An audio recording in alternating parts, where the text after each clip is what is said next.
Hello once again, ladies and gentlemen.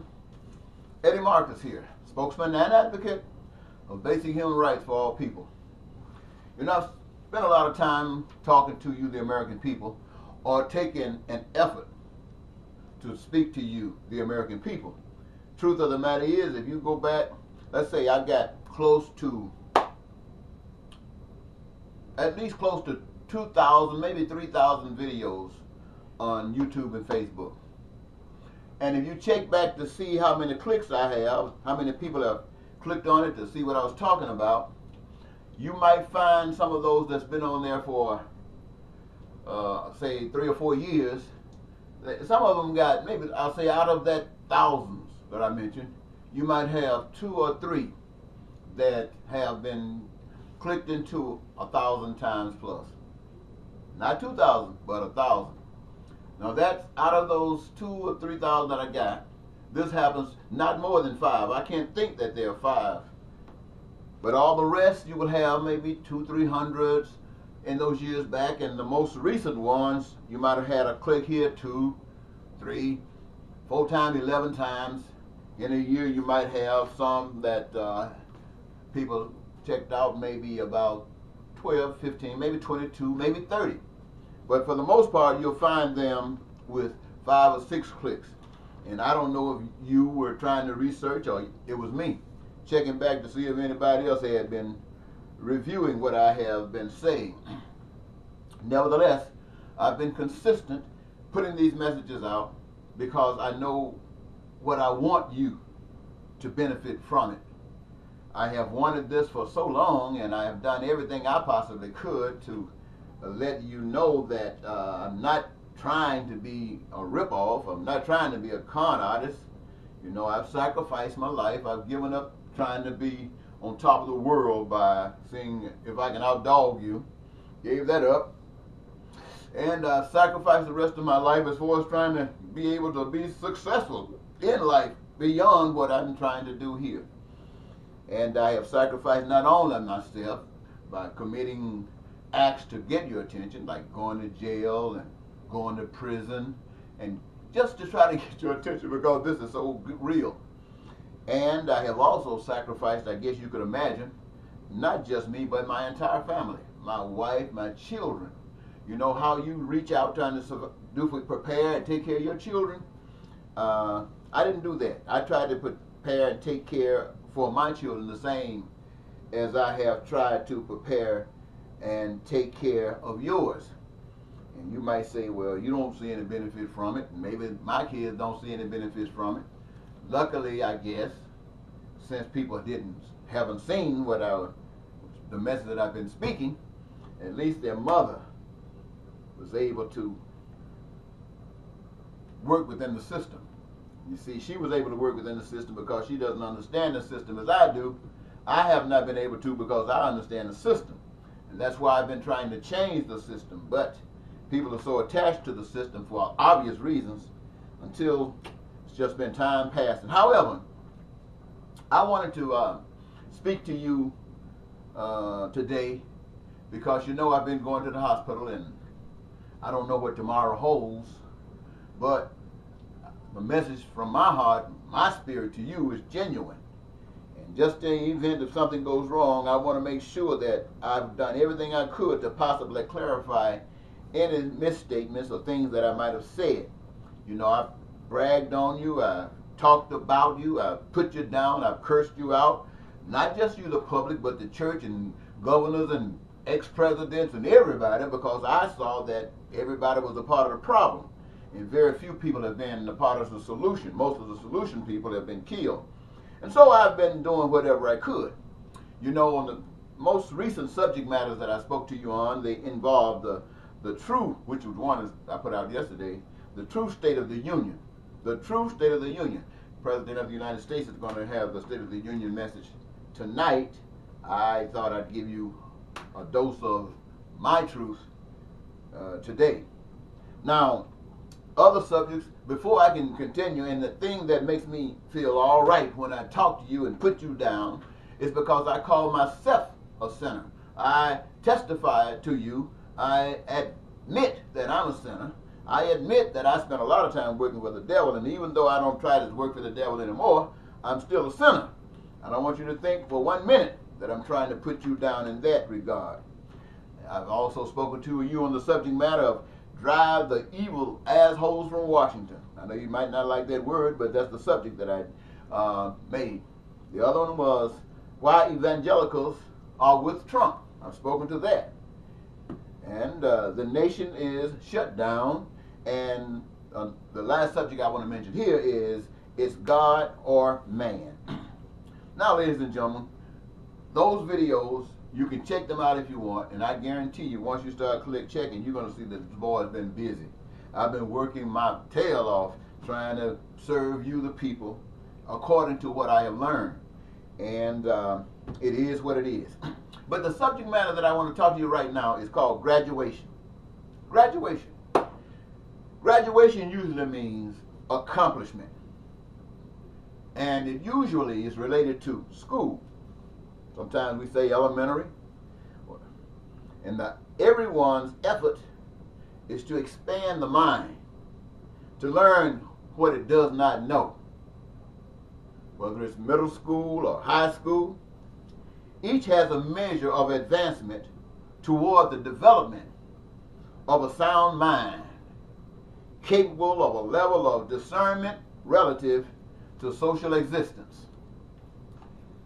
But education does not stop there. It continues, whether it's through life or whether you go to college. And purpose, you got to be able to have a purpose, is to make better or eliminate the uneducated mind. Whether you get the GED, you get an Associate of Arts, a Bachelor of Science, you get a master's degree or a PhD, each a level higher than the mind you started out with. This is the process of refining one's choice. See, the main tools of the fleshy schools are law and money. Money to bait you, like catching a fish. Money on the hook to bait you, and the law to trap you. However, ladies and gentlemen, there is another choice. However, the other choice is not for the fleshy nature. It is a spiritual choice. And it is totally and diametrically opposed to the mind of the flesh. Living according to the mind of the flesh can never satisfy the soul, nor can it satisfy you. As we see here in 2018, all wise human minds, you know what you call wise human minds, your scientists, your lawyers, your CEOs, your presidents, your emperors, your kings and queens, your popes, everybody, people who start the internet, the people who come up with computers. Now you say those are great minds, big minds, but the reality of it is they have not been the answer to your prayers. All of this has not been the answer to your prayers. In its finest hour, you have produced, through that, your choice, rich and poor. Poverty, which, Lord have mercy, is the birth rate for crime and violence, terrorism, and war, hatred and racism, bigotry, and so on and so forth. You see, your choice, because you heard, we all got choice, is to keep you here in the flesh. In this fleshy school, until your mind drives you to the spiritual choice, wherein heaven is your reward. You see,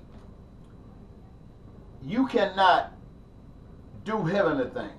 Heavenly things is about peace, prosperity, real peace, prosperity, joy, It's about your dreams coming true. It's about heavenly things where you don't have to worry about any of the crime, the violence, the lying, the cheating, the stealing, the wars, and all that kind of stuff. All of that is not in the spiritual mindset that we are here to learn about. I heard somewhere some people might want to add that once we were in a spiritual mind, but we allowed ourselves to be corrupted. And we can't say that that corruption isn't still going on, because we heard that where that is, you're kicked out. That's not allowed. And so down here ain't no heavenliness going on. So it almost makes me feel comfortable in saying that we are here because we are not satisfied. We're not good enough for heaven. We are not ready for that graduation choice. But once you have done everything you possibly can, once you've gone through the ups, once you've gone through the downs, once you've played here, once you've done that, everything fails, you might wake up one day and figure that the choice that you have is not good enough. That maybe you should try the Maker's choice. That maybe you should try the Creator's choice. And if you make up your mind that you could do these things and you're ready and you actually step into it, begins your freedom, begins your heavenliness. Even in this fleshy body, even in this hellhole, it frees you. It frees you to explode through love in this helly place. That is your test, my friends. And if you're passing that test, you are going to be graduated. And you should call, if you know this for a fact, call all your parents up, call your relatives up, call your friends up, tell them you have done the training. And now the test is on. And be ready, because you're real, and your graduation is coming. And what does that mean? That means they're going to kill you. Now, that looks very negative for a fleshy mind. Killing you is very negative for a fleshy mind. Oh, I don't want to die. I want to live forever. Methuselah lived 900 some years. How come I can't live that long? See, that's the fleshy mind. Once you come into the spiritual mind, you can't wait to get out of here, especially when you struggle so hard to straighten things up. So I want to tell you, ladies and gentlemen, graduation day is before us all. Every last one of us. When we hear people talking about one thing and on somebody else is talking about the other thing and nobody can agree on anything, that's just the fleshy mind. And you argue your case, you'll argue it. I mean, you will argue it. I watch some people standing on one side and other people standing on the other side talking about the same thing. They will argue and are ready to kill for their position, ready to kill for their mind choice, and neither one of them work. The only one that works is the master's mind. And the master has set it up in such a way that if you want to be guided, you can say, do unto others as you'd have others to do unto you. That would be a good practice to lead you down that path that will probably guide you to freeing that mind from the fleshly nature to the heavenly nature much, much better and quicker. But until you do that, you're stuck here on this earth, coming back. You heard people talk about reincarnation. People try to put that down. People don't know what they're talking about. You are not going to heaven if you're not fit for heaven. Somebody go, oh, God's going to excuse all that stuff and put you back in heaven. Don't believe that. Don't believe that. That's a trick. Better get your act together. What is that? Loving people. All right, I got to go now. I want to, and also, this is a call out to all of you that I think my graduation might be soon, and I want you to be aware of it. I want you to be aware of it. This graduation day, I had hoped I could see it out here with you in the flesh. That ain't happening. You are not ready. No way are you ready. So I'll leave it there. Bye-bye.